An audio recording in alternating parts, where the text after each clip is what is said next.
What's up, Joe? Yeah, the pizza I ate pre-workout was pretty damn delicious. It was thin crust from Domino's, had some mushrooms and some green peppers on it, so, you know, pretty damn good. In regards to what you were saying about the questions I asked you about your diet, that makes total sense. The training program you're doing sounds awesome too. Really looking forward to hearing what results you get from that. And when you are out of maintenance mode and when you really start focusing on bulking, I'm looking forward to seeing how quickly you're able to put on lean mass, because it sounds like that's really what you're trying to do. It's focus on getting that lean mass put on while not sacrificing, while not having to put on body weight, so you know you can actually see what you're doing and seeing how well you're growing. And quite honestly, man, I'm in the exact same ballpark, and I think you and I sort of have the same goals, but we're kind of doing it in reverse. See, you did a cut and you weren't happy with your size. Like you were happy with how cut you looked, but you weren't happy with how much muscle you put on, which is why you decided to move to bulking. And I was the exact opposite. See, I was starting with a bulk and I wanted to put on size, but I realized when I was looking in the mirror, okay, I can put on size, but I'm not going to be able to see any of my gains. I'm not going to be able to see any of what I'm working on because I have this layer of adipose, this layer of fat tissue in front of it. It's where I can't see if I do grow, if I do make gains. So for me, it seems to make the most sense to go through a cut, get as lean as I can, really test myself physically and mentally, and get to that point where I'm happy with how lean I am, and then grow from there. See, I'm at my point. I need to get to my point A before I can get to my point B. It sounds like you're kind of already there. The point A I want to get to that really lean place, but what's the point of putting on muscle unless you can see it? What's the point of putting on muscle unless you can actually enjoy it and see the aesthetics that you've been working so hard towards? So before I go into my training, I'm gonna talk a little bit more about my diet, because I covered the general aspects of it in my last video, but since then even I've actually cut down on calories just a little bit more. I think progressively I'm going to be cutting the calories little by little, week by week, to sort of train my metabolism to adapt to less and less calories without shocking my metabolism and feeling like it needs to hang on to that fat, because I definitely don't want that to happen. But little by little, either in 100 or 200 calorie increments, I'm going to slowly decrease my caloric intake in hopes of cutting more body fat and in turn losing some weight. Also, in regards to what you were saying, I'm definitely not going to worry if my weight doesn't drop consistently week by week. I'm definitely not going to worry if I'm not losing a lot of weight. I don't think you mentioned it in the last video, but I know that you've said to me in conversations that we've had that the slower you cut, the more likely it is that you're going to maintain the lean muscle that you've worked so hard for. So a slower cut is always better. I think that's the reason why I'm starting so early in the year. I want to give myself plenty of time to cut slowly. That way I'm not burning muscle, because that's definitely not the goal. Another small change I've made is that as opposed to going for very specific macronutrient percentages of my caloric intake, I'm making those percentages ranges. I'm trying not to freak out as much if I'm not hitting exactly 30% protein or 15% carbs, or what would that be? 55% fat. Does that add up? Yes, it does. Had to do some mental math there. But I'm making them ranges because you're going to vary from day to day, and ultimately from the information that I've read, what I believe is that your caloric intake is effective by week. So you can vary your calories day to day, but when it comes to how your body's going to change, that's affected by the entire week as a whole. So if the calories I'm taking in are my body weight times 10 for kcals one day, and then by 12 the next day, if I'm taking in 1600 calories one day and then 1800 calories another day, and then have a slow day and do like 1500 calories another day, that's fine as long as my average comes to about where I want it to be, which at this point is trying to get my body weight times 10 in calories, which is right in the whereabouts of 1,600 calories a week. So yeah, I wanted to update you a little bit on some of the diet changes that I made before I go into the training, just because I know that I already made the diet video, and it seemed appropriate to go back and address that first. Okay, so as far as my training goes, it's pretty simple. I'm going to the gym anywhere between 5 and 6 days a week at this point, and I have sort of a regimen that I'm following day by day, and then my rest day after that 5th or 6th day of working out, I'll just go back into the cycle. So it looks like this. Monday is chest day, and I'll normally do a couple tricep workouts with that. I don't burn out because I have a separate arm day coming up, but I would still call it chest and triceps for Monday. Tuesday is pull day, so I'm going to be doing back and biceps. Same thing, mostly back, while doing just a couple bicep workouts. While I'm there, I'm already hitting them, so I'm going to do a couple isolation movements at the end of my workout. So that's Tuesday. Wednesday is going to be a leg day. I'm going to be doing just legs, just lower half that day. So yeah, that's pretty self-explanatory. I mean, and after I go through all these, I'll go into a little bit more specifics as far as sets, and rep ranges. But okay, so that's Wednesday. Thursday, I'm going to have a shoulder day. Shoulder day, again, pretty self-explanatory. Hitting both deltoids and trapezius on that day. Sometimes at the end of my workout, we'll also throw in some more pulling movements, just because I'll throw in some pull-ups or chin-ups at the end until failure, just to completely burn myself out. So let's see, that is Thursday. Friday, I have an arm day. Arm day, I'm only doing biceps, triceps, and I'll do a couple forearm workouts at the end of the session too. And that is where I really burn out my arms. Like I said, on Monday and Tuesday, I'm doing just a few workouts, since those muscles are included in the large muscle group workouts I'm doing anyways, I'll just throw in a couple isolation movements on Monday and Tuesday. But on that arm day, it's almost strictly isolation movements. So for biceps, I'm doing curls, close grip and wide grip, getting high cable curls in there. I'll do some more chin-ups on that day too. For tricep workouts, getting push downs, I'm getting my overhead tricep extensions.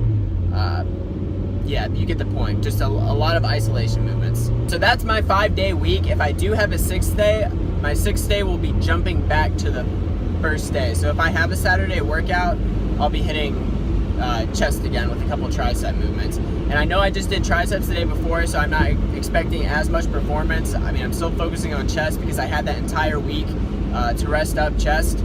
But yeah, so that's kind of what my workout week looks like.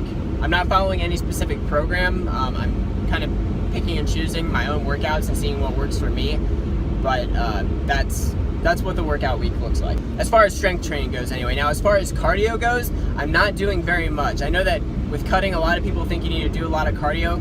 That's not necessarily the case. A lot of the fat burning that you get can come from strength training, and most often does come from strength training, just because muscle that you build requires more energy, therefore more calories to burn. So strength training can ultimately burn more fat, despite common belief. But the cardio I am doing, I'm just doing brisk walking.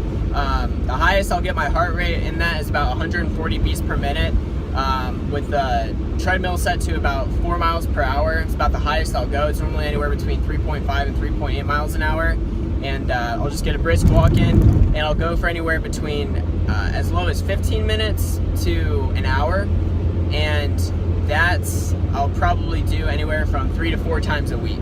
Okay, so on those strength days, going back to that, I'm going to talk about what I'm doing in the gym when I am working out. So let's go to first day. Like I said, I have my chest and tricep day. Any compound movements I'm doing, and compound movements are the exercises that are ultimately working your whole body when you're doing them. You can Google them, but ultimately compound movements are bench press, overhead shoulder press, squats, deadlift, and bent over rows. That was a 5th. Took me a second to think of that. So those are your compound movements. So on Monday, on my chest day, my compound movement is going to be bench. On bench, I'm going to be focusing on strength. That is a strength movement. Now, while cutting, I'm not planning on building strength, but I'm trying to maintain strength. So I don't want to drop down. If I drop down, I know I'm losing muscle mass, but if I can maintain, I know that I'm maintaining my strength while I'm burning fat. So that's very important to me. So what I'll do is normally 3 or 4 sets of 5 reps, and I'm good. I'll do a warm-up rep in there for maybe like 15 reps with a bar or with a couple tens on there or something, just to get the blood flowing. But other than that, 3 or 4 sets of 5, and I'm good on my compound movements. The compound movements I do at the very beginning of my workouts. So the bench, squats, bent over rows, push press, and squats. Did I say squats twice? I don't even know. The compound movements I do at the very beginning of my workouts on the day that those muscles are allocated for. So Monday, chest day, bench, doing that first. Tuesday, back, deadlift, bent over rows, doing that first. Deadlift I'll either do on leg day or back day because you're working both, but I've normally done it on back day. But you get the point. So compound movements come first. Next, I'm going to be doing my multi-joint exercises that aren't compound movements. So, for example, that would be, on leg day, I'm going to be doing leg press. So, leg press, you have 2 joints involved, but it's not a compound exercise because you're moving your hip joint and you're moving your knee joint. So you have 2 joints. I'm going to be doing exercises like that in the rep range of 10 to 12 reps. I'm going to be doing those in the rep range of anywhere between 8 and 10 reps. The last part of my workout comes to isolation movements. So those are the things that are just single joint exercises like push downs, curls, things like that. Things where you're just really isolating the muscle, or if we're going to go back to the leg example, leg curls and leg extensions. I'm going to be trying to do those in the rep range of 10 to 12 reps. So as you can see, I'm kind of pyramiding my workout to where you're doing compound at the bottom with your least reps, 3 to 5. And then I'm going to the other multi-joint exercises that aren't compound exercises with rep range of 8 to 10. And then I'm going to my isolation exercises in the rep range of 10 to 12. I really am pretty happy with the results from what I've been doing so far. I know it's only been about a week and a half since I've been doing this, but and I know that ultimately I'm going to be taking the average weight by week from what the scale says, but from the way I took this morning, it's looking like I've already lost a few pounds, which I'm really happy with for just being in this such a short amount of time. Again, I know it's going to vary, and I'm going to have to look at average weight from week to week, but if I continue to just stick with what I've been doing, I really think that I'm going to get to the point where I want to be by the end of 12 weeks. I almost forgot, I was going to talk supplements too. I was going to talk a little bit about, railroad track, sorry about that. I wanted to talk a little bit about what I've been taking, the brands I've been using, and I kind of actually want to hear about your supplement stack too, Joe, in your next video. I forgot to ask you about that. I meant to actually ask you that in the last video where I asked questions, but just include it in your next one. Let me know what you're taking and why you're taking it. I actually have my supplements right here, so I'll just show you. I'm still gonna look at the road while I'm doing this stuff. So for pre-workout, I am taking Optimum Nutrition raspberry lemonade. It's or blueberry lemonade. Sorry, it's really good stuff. It's probably the best tasting pre-workout I've ever had. It's delicious, and man, like I'm not positive how much beta-alanine there is in there, but you know the paresthesia that you get when you're taking pre-workout and you feel that tingly feeling on your forehead and on your fingertips and in your arms. It's wild how much that you get. It just gets you really pumped up. Post-workout, I'm still doing Optimum Nutrition Amino Energy. This is watermelon flavor. Best tasting supplement I've ever had, period.